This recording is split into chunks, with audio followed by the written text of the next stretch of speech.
Selamat datang kembali di pembahasan kita. Kali ini kita mau bedah satu dokumen nih, isinya tentang sistematika pendampingan tahap kedua. Fokusnya ke perencanaan program kerja buat satuan pendidikan. Sumber kita dari file PDF, judulnya Sistematika Pendampingan Tahap 2. Nah, misi kita apa? Ya kita bongkar aja langkah-langkah kuncinya. Oke, siap. Dokumen ini, dia bagi prosesnya jadi dua kegiatan utama gitu ya. Ada pra-penyusunan sama penyusunannya sendiri. Penyusunan rencana kerja tahunan atau RKT. Kalau di madrasah bilangnya RKM atau RKAM.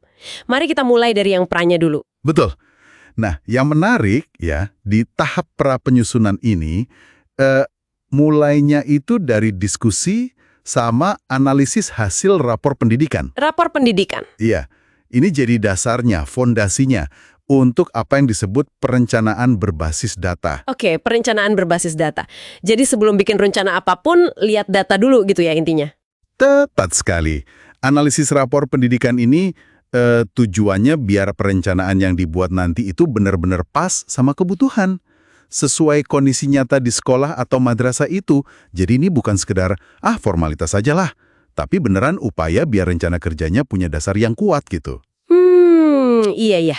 Masuk akal. Oke, nah setelah analisis data rapor pendidikan itu, terus apa yang terjadi di tahap penyusunan RKT-nya? Nah, kalau di tahap penyusunannya, ini ada yang namanya pendampingan langsung. Langsung ke madrasah atau satuan pendidikannya.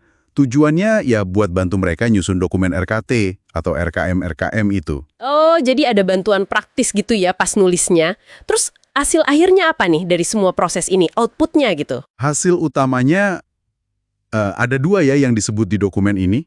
Pertama ya jelas, dokumen rencana program kerja satuan pendidikan itu sendiri.